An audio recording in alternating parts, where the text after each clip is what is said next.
And here we are back again very quickly. What an immaculate juniors championship match. And crazy drama there at the end, but really a phenomenal situation with the juniors here. 32 players.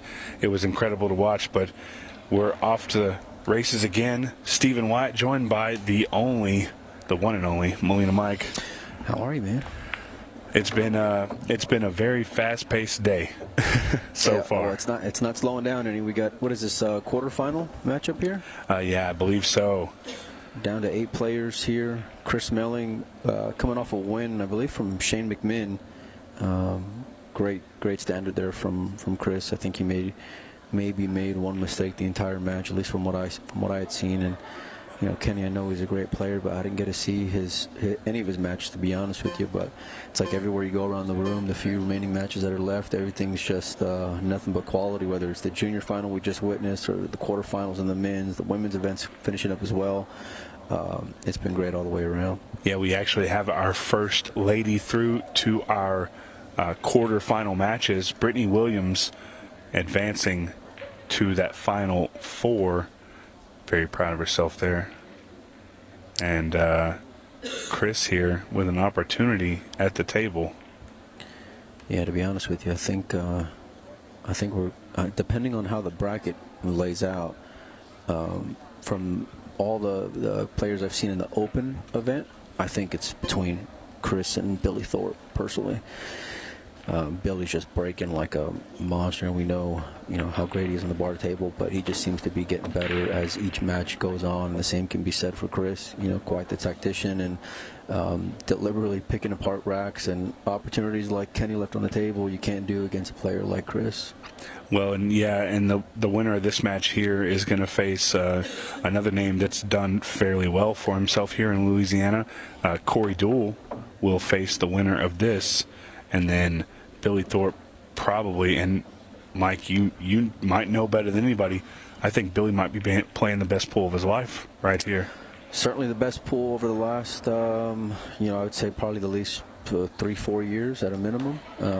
So he seems to have caught in the gear. His head seems to be in the right space. And, this is the Billy Thorpe that, we became fans of all those years ago. So, and he's just getting stronger. Like I said, that's the remarkable thing throughout this tournament. It's like we know, he cut his teeth on the bar table, so we know what he can do, but we haven't gotten to see him a whole lot playing, especially bar table 8 ball. So to see this ultimate pool here and the success that he's having just shows his versatility. So what a great shot there from Chris.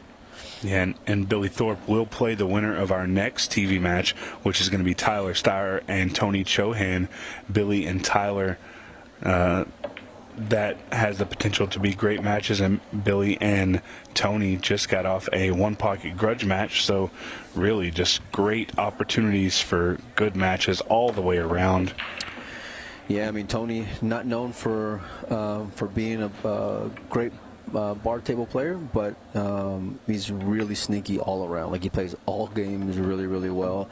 It's no surprise. And then if you guys have seen Tyler break the balls since Thursday, you know why he's still alive and well in this tournament. So I'm looking forward to that matchup. It's going to be really good. Tyler and again, it just gets better from there. But it was just an excitement. It's carried throughout the entire event. Like, I go to a lot of different places and see, unfortunate scratch there from Kenny. When it rains it pours. But usually, and with the rapport that I got with players, I'll hear, I don't like this and I don't like that and this isn't right and that needs to change. And but for the most part, everything's been really positive, and I look at it from a couple of different perspectives. One being, these type of players like a Chris Melling or Billy Thorpe, really like top level professional players, and then you look at it from the standpoint of, amateur level players. And it's been pretty positive throughout. And I think some of the professional players would like maybe a tighter pocket, just to make it more difficult because it is going to be so break heavy. But aside from that, it's these matches have been pretty wide open. I like that there's drama, even though there's a 2-game lead. You know what I mean? Like, it's never been protected, and I've been a part of a few matches just commentating here where those things kind of disappear quickly. So, but I think I think as these events start to happen across the U.S., you're just going to see more and more participation, more involvement, and I like the fast pace. So I love the excitement of it all, and it's bar table 8-ball, man. We all started playing that. Yeah, and I think some of the pros who maybe weren't able to make this event, I think this is definitely going to maybe be on their list of things that they have to play in, not only for the prize purse, but just again for how well the tournament has seemed to run. I think it was like 170 players just in this one alone. Just shows maybe it's a credit to the people of Louisiana or things like that. But like I said, I think as they continue to travel more, that you're going to see more players from different regions enter it.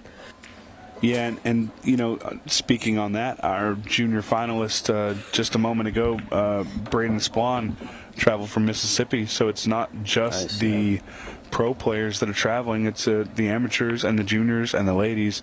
I met a young lady last night. She flew from Puerto Rico to play in the Louisiana Open. Get out of here, really? I'm being dead serious. Caught her in the elevator. Amazing. And that's like planning your life, right? Like you're taking time off of work or whatever priorities or responsibilities you got going on, and you're making this an important part of your year. You know, so that's awesome to hear. Yeah, I ran into her in the elevator, and I asked her where she was from because she had a heavy accent. She said, "Yeah, I flew from Puerto Rico. I had to play the Ultimate Pool I had to play the Ultimate Pool format." I think the mid-level player has a much higher clip of going somewhere with it. Yeah, well, look at that cue ball. God. I'm never going to break and run on a 9-foot consistently, but I can do it on a bar table fairly well. So it's easier for me to play Chris Melling on a 9-foot. I'm losing whatever to 0. Yeah. On a bar table, I have the ability to get a game or two, and maybe more if the opportunities arise. Yeah, I mean, a lot of people are comfortable playing on the 7-foot, and so the break's going to be important no matter what type of player it is.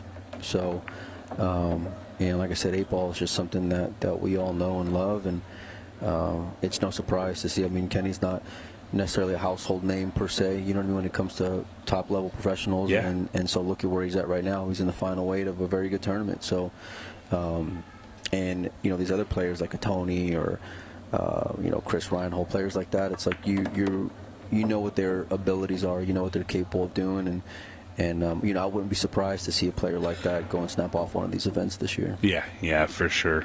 And the greatest thing about this is in the U.S. there are not a ton of open events anymore. I mean, that's what I was alluding to. There's a lot earlier. going on, with I know there's some good stuff going on the West Coast, and I know there's different tournaments here and there, but to have something that's on a larger scale, this is adding to the ability for the United States players to get out there and play a big event. Well, go compete. If you're a pool player and this is what you want to do and you enjoy doing. For me, look, I'm the guy where I don't like sitting around and waiting for tournaments. That's why I don't like playing. It's part of the reason why I don't like playing leagues either, personally, And so this solves that problem for me, And so this opens up my mind to giving it more of a fair shake. And these guys who come out here and they're used to it, they are the weekend warriors. This is going to serve them even better because now you can plan your day. You're not going to be out here till 2 a.m., waiting for your match to be called. Things are scheduled. There's more structure to it, and I appreciate that personally. Well, and think about that. You said we had, 170-ish players? Somewhere around there, yeah. How many nights were we playing past 11 o'clock? I don't think any. Maybe one. I think maybe last night we had one match that ran late, but even then it was one match. Yeah. It was the exception. It wasn't the rule, Yeah. So. Look at this cut by Kenny. Overcut it. Wow. Yeah, he's shaking his head there. He knows, and Chris is going to let him know here in a little bit. He still has some work to do on this rack, but yeah, Chris is just right in his comfort zone. You don't get to see him whenever he does come to the States. He never plays on an American 7-footer. So, but you wouldn't know that looking at him. He looks right at home, very comfortable. And his pattern play has been great. His decision making, just everything. We saw that 13-minute match the other night, which was just offensive. Well, So, you know what's greatest about that? His opponent. I know you know who I he know is. Jamie, yeah. Jamie, instead of being upset or anything like that, like you might expect, Jamie went and got a cue ball and had Chris Melling sign it. Fastest ultimate pool match ever. Signed it to him, yeah. and he loved it. And Chris was happy to do it. It was really a fun moment there. He had a smile on his face. I came backstage over here to in the commentary area, and they were right outside there. Jamie was, and he says, "Did you hear how my match went?" With the big smile on his face, as Chris misses an uncharacteristic ball there. He knows it. You can see the look on his face. He's not too happy, but he didn't leave much here, Steven. No, he really didn't, and I think that might be one of the first balls I've seen Chris miss all weekend. Yeah. And when he misses good. Pretty brutal for Kenny here, because all he's got is a kick shot, and I like that it's off the rail. I think that makes it a higher likelihood to make it, although he does not make that one. Caught it a little thin. Yeah. But yeah, Jamie and the cue ball and everything, that was phenomenal. It was a lot of fun. And all these guys are down to earth. Talking about Shane Thompson, he now has quite a few fans here in the U.S. Really, really nice guy. For sure. Yeah, he's for me. Him and the runner-up in the junior event. T-Rex, I followed him and Braden a little bit all week long, and he stopped me early this morning, and he says, "Mike, I'm in the finals of the juniors." And I said, "That's awesome, man." He says, "So what would you lose to?" Because he told me he came from the one-loss side, and it was his opponent, Jaden. Yeah, he lost 5-4 to him, and so came up a little short. He'll learn some lessons from that one. But you've had these great stories throughout the entire tournament, and I'm looking forward to seeing how the season unfolds as Chris Melling looks to take a 4-0 lead on Kenny here. Yeah, and Chris plays with just an unlikely amount of pace, but he always plays so smooth. We just got a winner here literally right in front of my face. Tiffany Brock is going to move on, so we have our final 4 ladies.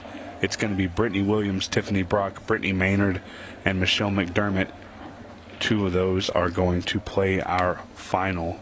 It's exciting stuff. Yeah, absolutely. I like the diversity here in the ultimate pool scene. So, and it just, you get a lot more player that way, So. Yeah. And for being the inaugural event, it's only going to grow from here. Yeah, I mean, look, I'm the first skeptic when it comes to something like this, and so I'm just thinking, okay, well, what's the support going to be like? How are juniors going to work here? Because I know Louisiana a little bit. Look at Chris.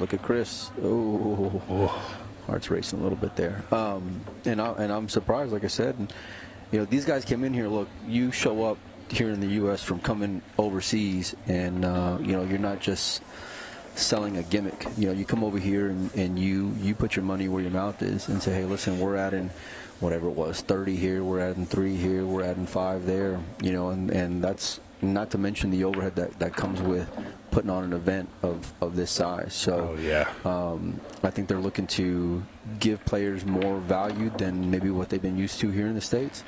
But to start off like this is exactly what they needed to do. So, and I'm just excited to see. I'm excited to see Chris and this. Today I'm excited to see the 4 ladies that you mentioned go and compete, and I want to see more junior turnout. I'd welcome it. I'd be even more excited than what I already am to see them and to see their name on the tournament bracket. So, Kenny letting out some frustration there. Big break. It worked out for him. Yeah, it did. And he's had 2 scratches on the break and a couple of misses until he got to a 5-0 hole here. But he's got at least an opportunity, and you got to start somewhere. So, and I think the somewhere you have to start is by just making a stripe. It doesn't matter which one.